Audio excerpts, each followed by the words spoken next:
Tuhan, hidup kami ini adalah bejana-bejana Tuhan. Pakailah bejana hidup kami untuk memuliakan nama-Mu. Engkau adalah Tuhan yang baik, Tuhan yang senantiasa memelihara kehidupan kami.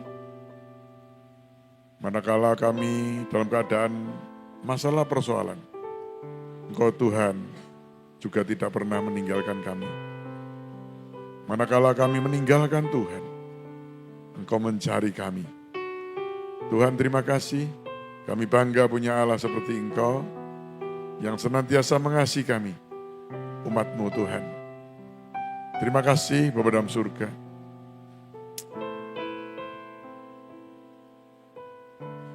Oh haleluya, haleluya. Haleluya, haleluya, haleluya. Kami sudah memuji, memuliakan Engkau Tuhan. Kiranya segala pujian kami boleh menyenangkan hati Tuhan. Memberkati anak-anak-Mu yang telah ambil bagian dalam pelayanan. Tim PAW yang mengantar kami untuk datang makin dekat pada Tuhan. Usher, semua yang terlibat dalam pelayanan hari ini Tuhan memberkati. Terlebih memberkati hamba-Mu, Pak Herno sebagai gembala, kiranya Engkau berikan hikmat marifat, urapan daripada Tuhan, sehingga mampu membawa domba-domba Tuhan untuk makin dekat kepada Tuhan. Sebentar kami akan sama-sama menikmati firman Tuhan. Siapkan hati kami, pikiran dan telinga kami Tuhan, untuk kami mendengar, merenungkan, bahkan melakukan firman Tuhan. Kami serahkan juga hamba-Mu yang Kau utus untuk menyampaikan kebenaran firman Tuhan. Urapi, berikan hikmat, sehingga mampu menyampaikan firman Tuhan dengan sederhana Tuhan. Terima kasih Bapa dalam surga. Kami sambut firman Tuhan, dan kami serahkan doa kami hanya dalam nama Tuhan kami, Yesus Kristus. Haleluya. Amin. Amin. Shalom. Ya, selamat pagi Bapak dikasih Tuhan. Kembali kita boleh datang beribadah hari ini adalah kasih kemurahan Tuhan. Ya, terima kasih Pak Herno, sahabat saya yang telah beri kesempatan kembali untuk saya berdiri tempat ini untuk berbagi firman. Ya, kalau kita dikasih tugas harus selalu siap. Ya, kecuali tempuk ya. Hari ini saya tempuk banyak ini. Ya, tapi hari ini pagi enggak. Yang sore saya kemarin tiba-tiba suruh bawa firman di Sidoarjo, di teman saya. Wah, maaf saya juga sore juga ada bawa firman, next time saya bilang gitu. Bapak, saya ya sudah punya komitmen, pokoknya melayani itu kalau bisa jangan ditunda. Ya, karena kita tidak tahu besok kita ini masih ada apa tidak. Ya, apalagi yang sudah dikasih tugas, ditinggal pergi. Ya, tinggal pergi. Ya, tidak kasih tahu lagi, ya. Kalau sakit tidak apa-apa. Beberapa minggu yang lalu saya kalang kabut, Ibu Bapak. Kalang kabut. Saya pas reuni, saya di luar kota, tiba-tiba yang Mbak Firman ini sakit tiba-tiba. Sudah H-1 itu, malam sakit. Waduh, udah gitu, karena saya pergi, kan ngatur yang doa berkat. Sakit lagi. Waduh. Saya pusing 7 keliling, tapi Tuhan baik, ya semuanya bisa diatasi. Ibu Bapak yang dikasih Tuhan, ya saya beri tema firman Tuhan pagi ini, Yesus itu memberi solusi, bukan somasi. Ya, kalau manusia seringnya kan somasi, ya. Termasuk saya melakukannya menjelang purna tugas, ya. Saya sudah hampir 3 tahun ini sudah full timer Pak Herno. Saya sudah tidak kantor lagi. Tapi 1 tahun sebelum saya purna tugas, saya dapat tugas dari komisaris saya, perusahaan ini mau ditutup, pokoknya saya tidak mau utang, tidak mau ada piutang. Waktunya 1 tahun. Kita tahu nagih hutang itu sulitnya bukan main, ya. Ya. Apalagi utang, ya, sama-sama sulit, ya. Beberapa ya terpaksa saya akan menghadapi kadang-kadang BUMN yang cukup besar-besar kan. Ditagih ya gak iso, ya, diapakan gak bisa, ya. Cuma saya tidak pernah pakai debt collector. Saya somasi. Saya somasi, ya. Orangnya baik. Mereka bilang sama saya, Pak, somasi aja, Pak. Saya tidak bisa berbuat banyak dengan atasan saya juga. Somasi saja. Tidak apa-apa, gak apa-apa, katanya ya sudah. Kita somasi, ya puji Tuhan, setahun selesai semua. Tidak ada nunggak sama sekali, utang tidak ada, piutang juga tidak ada. Jadi saya selesai tugas tanpa beban. Ya, Ibu Bapak, itu dunia, ya, somasi. Tapi tidak demikian dengan Tuhan. Tuhan selalu membuat solusi, ya. Hari-hari ini kan kita pasca-pasca di mana Yesus itu sebelum naik surga berulang-ulang menampakkan diri kepada murid-muridnya. Ya, kisah ini kisah tentang penampakan Tuhan kepada murid-muridnya, ya. Ini saya ambil di dalam kitab Yohanes 21 ayat 1 sampai 15, ya. Kita tidak baca semuanya, tetapi nanti Bapak bisa baca di rumah, ya. Ini satu kisah di mana pada saat Yesus mati di kayu salib, rupanya murid-murid Tuhan ini putus asa, ya. Merasa bahwa Tuhan yang digadang-gadang ini menjadi raja Israel, ya. Kok mati di kayu salib, ya. Padahal tahu sudah bangkit, tahu, tapi setengah percaya, setengah enggak kan gitu ya. Ya, sehingga pada suatu saat ini Petrus ini dengan teman-temannya lagi kumpul di dekat Danau Tiberias, ya. Orang putus asa, dia bilang kepada teman-temannya, yuk cari ikan lagi. Kembali menjadi penjala ikan, ya. Kita baca Ibu Bapak di Yohanes pasal 21, ya. Ayat 1 sampai 3. Tolong ditayangkan ayatnya, ya. Pada waktu itu murid-muridnya kumpul, ya, di pantai Danau Tiberias. Demikian firman Tuhan. Kemudian Yesus menampakkan diri lagi kepada murid-muridnya. Berarti beberapa kali kan menampakkan diri. Ini menampakkan diri lagi kepada murid-muridnya di pantai Danau Tiberias. Dan ia menampakkan diri sebagai berikut. Ya. Sampai 3, ya. 2. Ya. Di pantai itu berkumpul Simon Petrus, Thomas yang disebut Didimus, Natanael dari Kana yang di Galilea, anak-anak Zebedeus dan 2 orang muridnya yang lain. Kata Simon Petrus kepada mereka, aku pergi menangkap ikan. Kata mereka kepadanya, kami pergi juga dengan engkau. Mereka berangkat lalu naik perahu, tetapi malam itu mereka tidak menangkap apa-apa. Ya, Ibu Bapak yang dikasihi Tuhan, rupanya Petrus ini dan kawan-kawan ini putus asa. Wis gurune tidak ada. Ya, pengalaman kita kan menangkap ikan. Ya, balik katanya ya. Petrus ngomong, saya akan kembali menangkap ikan. Ini loh, kadang-kadang bahayanya seorang pemimpin. Ya, ternyata yang lain mengampini. Aku ikut, katanya gitu. Semuanya rame-rame pergi menangkap ikan. Petrus dan kawan-kawan lupa bahwa Yesus pernah pada saat memanggil mereka menjadi murid, ya, merubah dari penjala ikan menjadi penjala manusia, ya. Merubah sudah tinggalkan jalamu, perahumu, ikut aku, ya. Engkau akan kujadikan penjala manusia, ya. Tugasnya menjadi penjala manusia. Tetapi pada waktu Yesus mati di kayu salib di sini, rupanya murid-murid ini putus asa.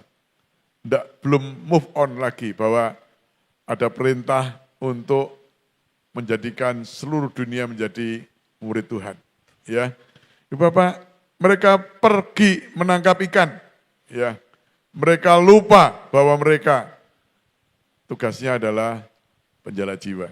Ya, tetapi apa yang terjadi, Ibu Bapak dikasih Tuhan? Di ayat yang ketiga terakhir tadi mengatakan bahwa mereka semalaman tidak menangkap apa-apa. Mungkin ikan teri enggak, ya. Mungkin dapat sandal jepit, mungkin ya. Ya. Nangkap ikan, padahal mereka kan punya pengalaman untuk menangkap ikan. Masa semalam-malaman enggak dapat apa-apa? Ya. Saya saja yang bukan nelayan, kalau dulu cari ikan, enggak pernah kok enggak dapat itu.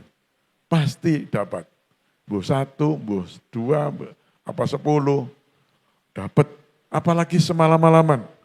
Dan kita tahu di sini Danau Tiberias ini kan banyak ikan. Tapi bukan secara kebetulan, saya yakin.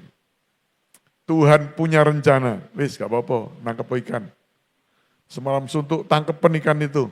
Ya, Bapak, ternyata mereka tidak menangkap apa-apa. Mungkin kalau saya gitu, jadi Yesus mungkin jarno kapok wis. Ya, nangkap ikan lagi. Tapi rupanya Ibu Bapak dikasih Tuhan gak tego. Ya. Ini murid-muridnya sudah melanggar ini kan. Melanggar perintah untuk menjadi penjala manusia. Tapi balik menjadi penjala ikan. Ya. Mereka sudah ikut Tuhan 3,5 tahun ya, 3 tahun ya. Ya. Tiap hari siang malam, ya kuliah, ya praktek kan gitu ya. Ya, kalau kuliah sekarang orang-orang kuliah kan berapa jam sehari ya? Paling 4 jam, 5 jam kan gitu. Ini kan 24 jam. Teori praktek. Rupanya mereka semuanya lupa bahwa mereka adalah murid-murid Tuhan dan penjala manusia. Ya. Mereka gagal total, ya Bapak. Di dalam ayat yang ketiga dikatakan akibat pembelotan ini, murid-murid ini gagal total. Ya. Tapi Yesus adalah Tuhan yang penuh dengan kasih. Apa yang dilakukan Yesus terhadap murid-muridnya? Ya, mari kita pelajari pagi ini. Apa yang dilakukan Yesus murid-muridnya? Ya. Kita baca di dalam ayat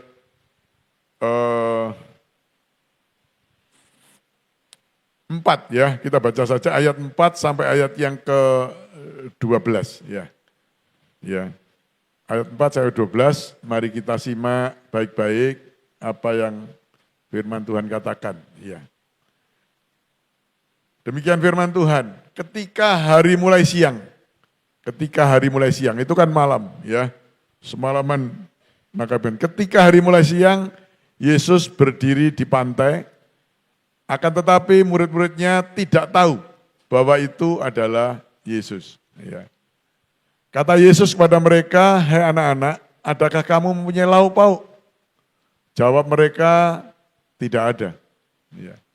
Maka kata Yesus kepada mereka, "Tebarkanlah jalamu di sebelah kanan perahu, maka akan kamu peroleh." Lalu mereka menebarkannya dan mereka tidak dapat menariknya lagi karena banyaknya ikan. Maka murid yang dikasih Yesus itu berkata kepada Petrus, "Itu Tuhan." Ketika Petrus mendengar bahwa itu adalah Tuhan, maka ia mengenakan pakaiannya sebab ia tidak berpakaian, lalu terjun ke dalam danau. Ya. Murid-murid yang lain datang dengan perahu karena mereka tidak jauh dari darat. Hanya kira-kira 200 hasta saja. Dan mereka menghela jala yang penuh ikan itu. Ketika mereka tiba di darat, mereka melihat api dan arang. Di atasnya ikan dan roti. Ya. Kata Yesus kepada mereka, bawalah berapa ikan yang baru kamu tangkap itu. Simon Petrus naik ke perahu lalu menghela jala itu ke darat. Penuh ikan besar, 153 ekor banyaknya. Dan sungguh pun banyak, sebanyak itu, jala itu tidak koyak. Ya. Kata Yesus pada mereka, marilah dan sarapanlah. Tidak ada di antara murid-murid itu yang berani bertanya kepadanya, siapakah engkau? Sebab mereka tahu bahwa ia adalah Tuhan. Ya, amin. Ibu Bapak, kisah ini sangat menarik kalau kita simak baik-baik. Latar belakang murid-murid adalah menjadi penjala manusia, saudara. Menjadi murid Tuhan. Tetapi mereka meninggalkan tugasnya. Ya. Kalau tentara mungkin disersi gitu ya. Suruh perang malah pulang. Ya. Ya. Ibu Bapak, tetapi apa yang dikatakan, yang dilakukan Tuhan? Rupanya Tuhan itu sangat mengasihi murid-muridnya. Kalau sudah ditangkap Tuhan untuk melayani Tuhan, jangan coba-coba untuk melarikan diri. Ya. Sebelum kisah ini, saya teringat ini ada juga kan yang sudah disuruh ke Niniwe. Yunus kan disuruh ke Niniwe untuk mempertobatkan Niniwe. Lari dia. Dia pergi ke Tarsis. Apakah Tuhan diam saja, tidak kayak nakal? Kapalnya gonjang-ganjing, Yunus dibuang ke laut, ya toh, dibawa tangkap ikan besar, dikembalikan ke Niniwe, ya, enggak bisa lari, ya, Yunus tidak bisa lari. Tuhan kalau sudah pilih, oh Yunus gak gelem, yang lain saja, enggak. Ibu Bapak, kalau saudara dan saya dikasih Tuhan, kalau kita pergi gitu, bagaimana caranya Tuhan akan bawa balik. Ya. Di dalam Yohanes pasal 21 ini sungguh sangat menarik. Ya. Setelah enggak dapat ikan, Yesus kembali menampakkan diri. Setelah hari siang, Yesus menampakkan diri. Ibu Bapak, Yesus tidak marah, Yesus tidak menegur dengan keras, tetapi dengan lembut. Ya. Coba ditayangkan ayat yang keempat, balik ayat yang keempat. Ya. Ibu Bapak, yang dikasih Tuhan sungguh luar biasa. Ya. Ya, ketika hari mulai siang, Yesus menampakkan diri, berdiri di pantai, akan tetapi murid-muridnya tidak tahu bahwa ia adalah Yesus. Ya, ayat yang kelima. Ya. Ayat 5, kata Yesus kepada mereka, hei anak-anak, adakah kamu mempunyai lauk pauk? Jawab mereka, tidak ada. Ya, ini kan halus sekali ya. Ya, enggak tanya, kamu dapat ikan berapa kapal kan enggak. Tahu kalau muridnya enggak dapat apa-apa kan gitu ya. Tapi dia tidak marah, Yesus tidak marah. Bertanya dengan lembut, ya. Ya kalau sekarang mungkin sedikit disindir gitu ya. Ya. Ya. Hei anak-anak, adakah kamu mempunyai lauk pauk? Ini kan bertanya tapi sebetulnya sedikit menohok, tapi dengan kasih gitu ya. Kamu punya lauk pauk? Mungkin murid-muridnya ngomong, ini tidak ada, mungkin kita ini semalam mencari ikan, teri aja tidak dapat satu biji saja, lauk pauk dari mana kan gitu ya. Mungkin kita sendiri lapar kan gitu ya. Semalam suntuk menebar jala ke kanan, ke kiri, ke depan, ke belakang. Mungkin mindah perahu ke sana kemari kan gitu ya. Ibu Bapak, mereka tidak mendapatkan apa-apa. Mereka meninggalkan pekerjaan Tuhan. Tetapi Tuhan ini Tuhan yang luar biasa. tanya, hei anak-anak, apakah kamu punya lauk pauk? Ini Bapak, mungkin kalau kita dibilang begitu itu rasanya kan gak enak gitu ya. Ini gak enak ini. Ya, seperti kalau ada teman dekat gereja gitu, dia kan rumahnya dekat gitu kan, Delta Sari gitu. Terus telatnya lama, rumahmu jauh tak? Kok sampai telat? Saya tahu rumahnya dekat kan gitu, tapi masa saya rumahnya di Surabaya 15 kilo dari gereja gak telat. Sing rumahnya tinggal sejangkah, telat. Tapi bisa enggak? Bisa Ibu Bapak, bisa. Ini saya alami, baru ingat ini, saya ngalami sendiri. Waktu gereja Gateway itu belum berdiri, itu di rumah mertua saya, ya. Pondok Mertua Indah itu kan besar halamannya, 1000 meter lebih di Rangka. Di situ ada gereja GPDI sejak zaman Belanda. Jadi saya itu dulu beribadah di GPDI, di Mertua, kemudian juga di GPPS, dulu kan gitu ya. Kamar tidur saya ini, ya di sini gitu, sebelah sini ini gereja persis, beda tembok saja. Kan deket kan? Kamar saya dengan gereja ini deket. Tapi telat saya, telat. Kan kebangetan ya. Cuma sudah datang semuanya, sudah praise, sudah apa, susut, masuk gitu ya. Ya, gandeng Ibu Bapak, gandeng. Jadi, tapi memang mertua saya bukan pendeta, pemilik rumah. Pendetanya itu tinggalnya itu kalau enggak di pastori di situ, di gereja situ ya di Tambak Sari. Deket, telat. Ya, mungkin ditanya, jauh tak rumahnya kan gitu. Ini murid Tuhan ini ditanya, adakah lauk pauk? Ya.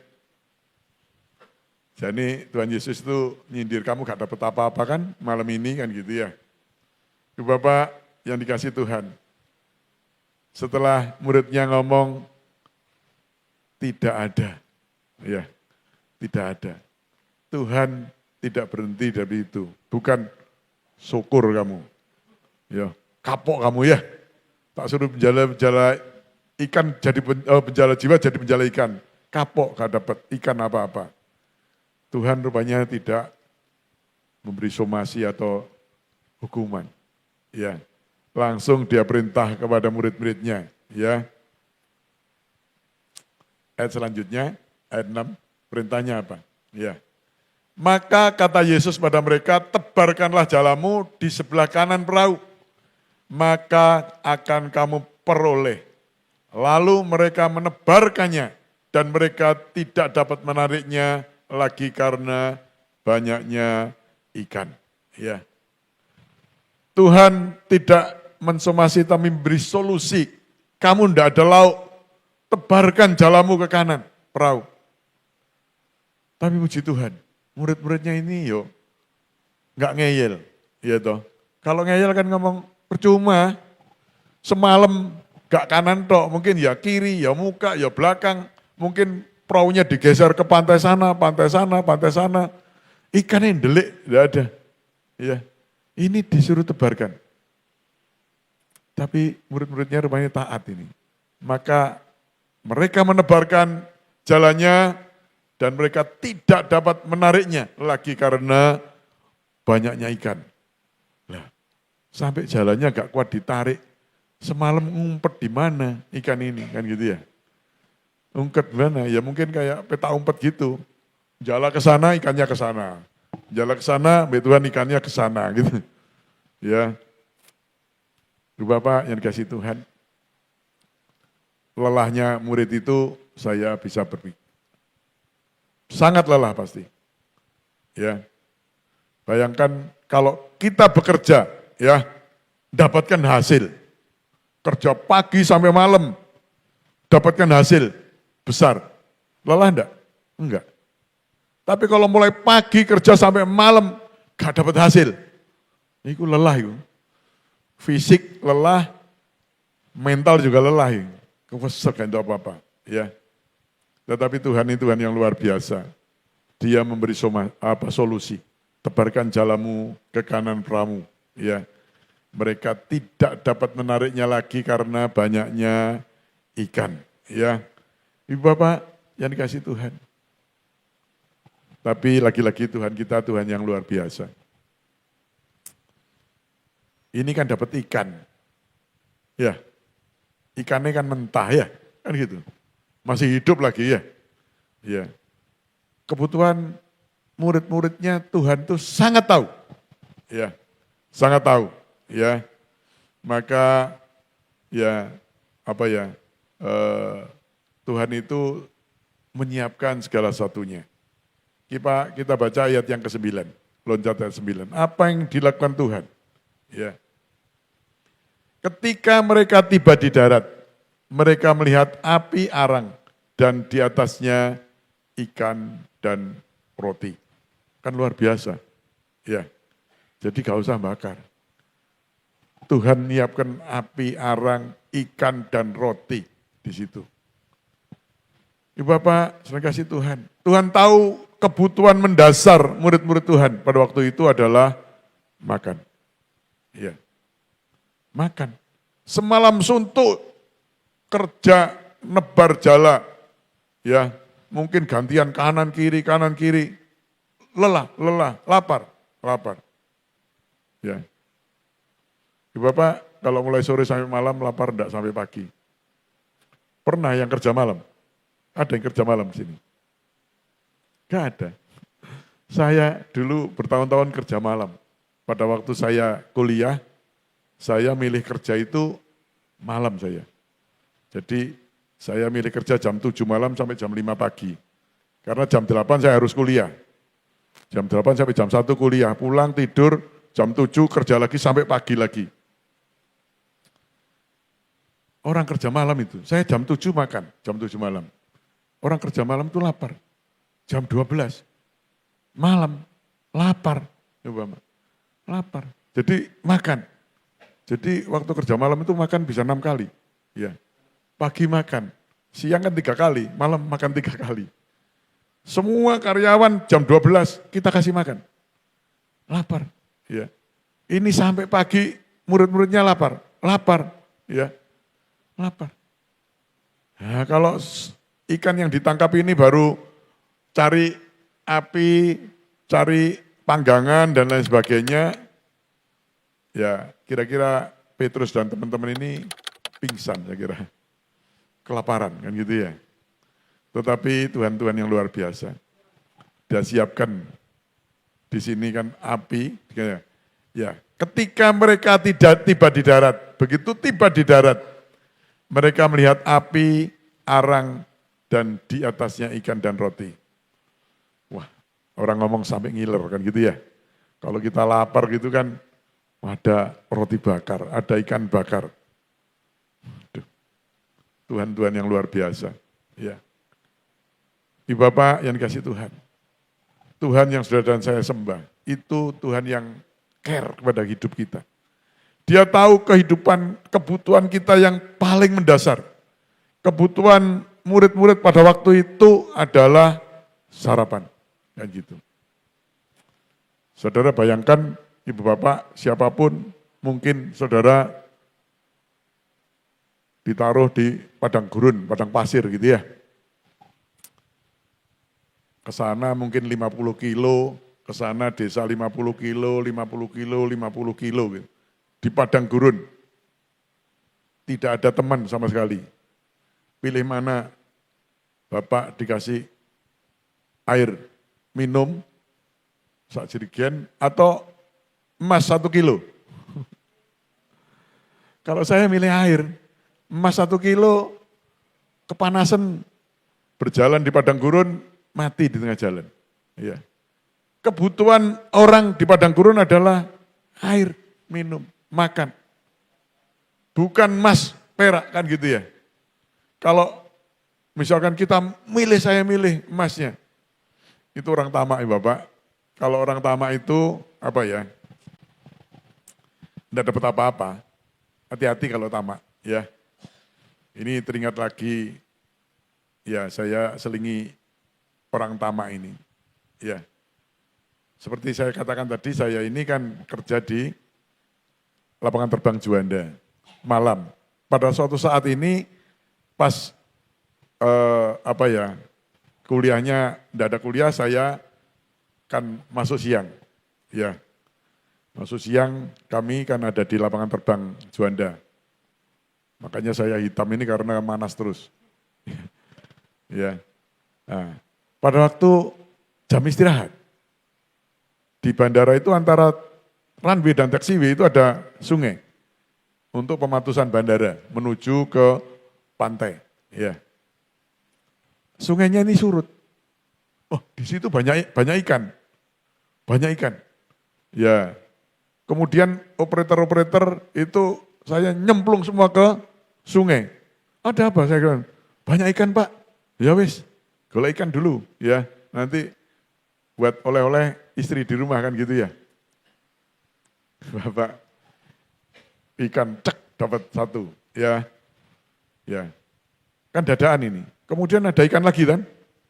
Wah, tangannya sudah penuh satu, satunya dapat satu. Tangan duanya sudah penuh ikan sama ikan. Masih ada ikan lagi. Ada satu tamak, ya Bapak ya. Tamak. Kemudian supaya dia bisa ngambil ikan satu digigit sama mulutnya. Dia cari gini. Tapi ikannya nakal. Ikan bedek namanya. Kemudian ikan itu masuk ke tenggorokannya. Wah, tenggorokan, waduh. Saya bawa lari ke RSAL. Belum sampai RSAL, game over. Meninggal. Bedek itu kalau maju enggak mau mundur loh. Durinya banyak itu. Waduh, ini tamak. Mestinya ya kasihkan temannya ya. Apa kasihkan saya yang di atas. Pak, ikan Pak gitu. Saya tak nyari lagi. Enggak, tangan penuh, kanan kiri penuh. Oh, dimasukkan mulut. Maju ikan nih. Peringatan kita ya. Jangan tamak ya. Kita banyak contoh di TV sekarang ini kan tamak ya. Korupsi 1 triliun gak ketemon. Korupsinya jadi 3.000 triliun. Ditangkap KPK. Ya, coba mandek. Mungkin selamat kan gitu ya. Karena tamak. Ya Bapak, jangan tamak ya. Itu sedikit iklan ya. Ya Bapak kembali ke topik di sini. Tuhan menyiapkan ikan, api, ikan dan roti. Wis dipanggang. Ya, kalau zaman sekarang mungkin juga mentega barang sedang ya, kayak selai dan lain sebagainya. Sungguh luar biasa, ya. Cara Tuhan ini loh, untuk mengasihi dan membawa murid-muridnya kembali. Ya. Kemudian apa Ibu Bapak dikasih Tuhan? Pelajaran yang di dalam kisah 21 sampai Yohanes 21 mulai 1 sampai 15 tadi. Kita baca di dalam ayat yang ke-11. Ini ada pelajaran yang luar biasa. Ya, ayat 11. Ya. Demikian firman Tuhan. Simon Petrus naik ke perahu lalu menghela jala itu ke darat. Ya. Penuh ikan-ikan besar. 153 ekor banyaknya. Dan sungguh pun sebanyak itu. Jala itu tidak goyak. Ya. Tadi ikan teri tidak dapat. Ini dapat ikan besar 153 ekor. Cek kok berengitung. Ya, 153 ekor. Tetapi mari kita perhatikan ayat yang B. Ya, ini pelajaran bagi saudara dan saya. Sungguh pun sebanyak itu. Jala itu tidak koyak. Secara teori, jala itu koyak. Tetapi tidak koyak.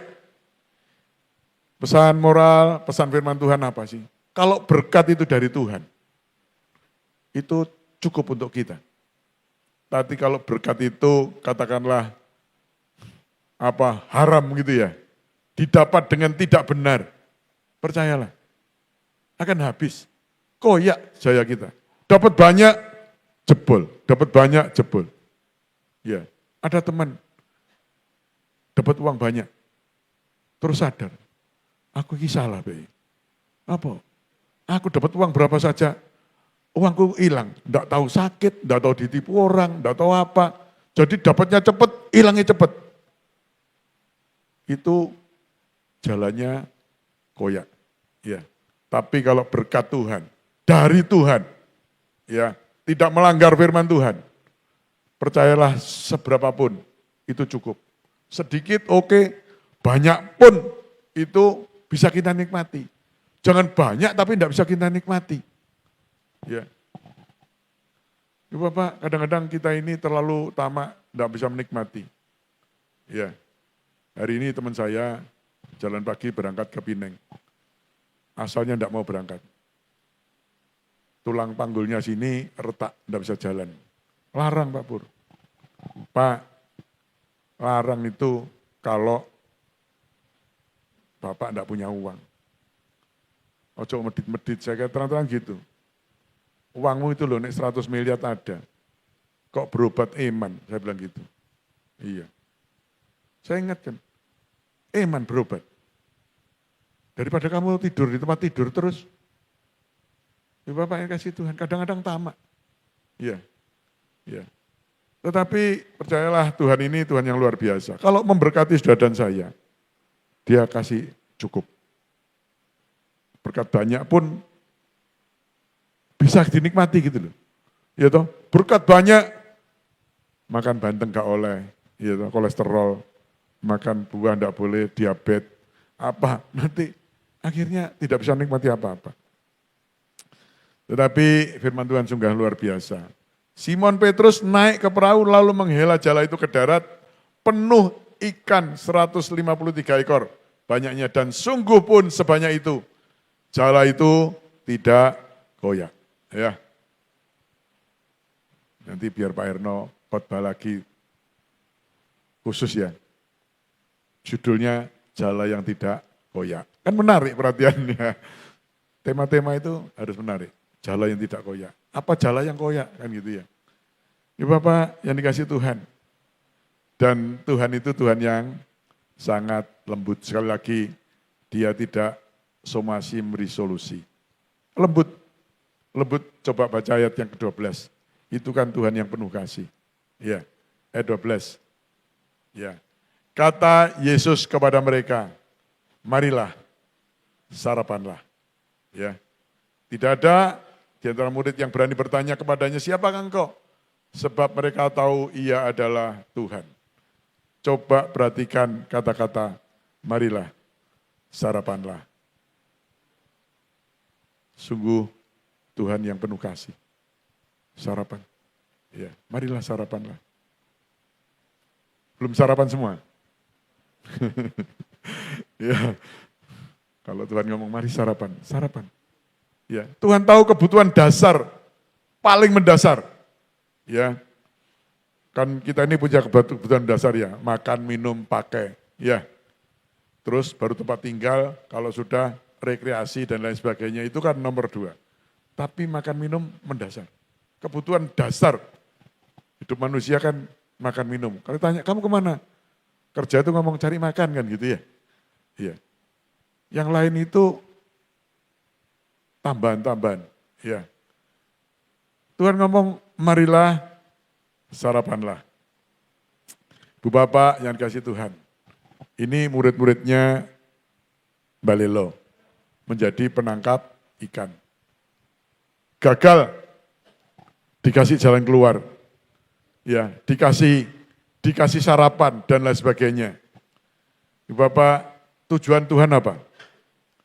Untuk membawa murid-muridnya kembali melayani Tuhan. Ya, setelah sarapan, ya. Apa yang dikatakan Tuhan? Coba di ayat yang ke-15. Ayat yang terakhir, ayat yang 15.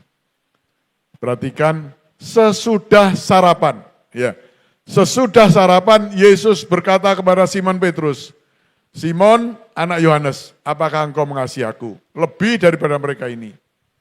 Jawab Petrus kepadanya, benar Tuhan. Engkau tahu. Benar Tuhan, engkau tahu bahwa aku mengasihi engkau. Kata Yesus kepadanya, gembalakanlah domba-dombaku. Ibu Bapak yang dikasihi Tuhan. setelah kenyang, setelah sarapan, setelah suap-suapnya selesai, Tuhan baru ngomong, ya toh, Simon, gembalakanlah domba-dombaku.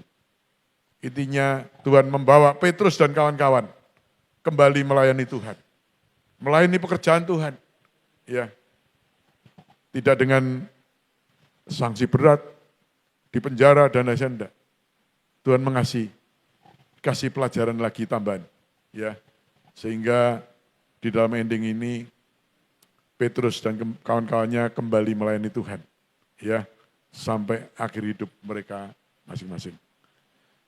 Pesan bagi kita, Ibu Bapak yang kasih Tuhan, yang sudah layani Tuhan. Jangan mudah putus asa. Jangan mudah patah semangat. Jangan mudah tersinggung. Kok tersinggung dikit, gak pelayanan.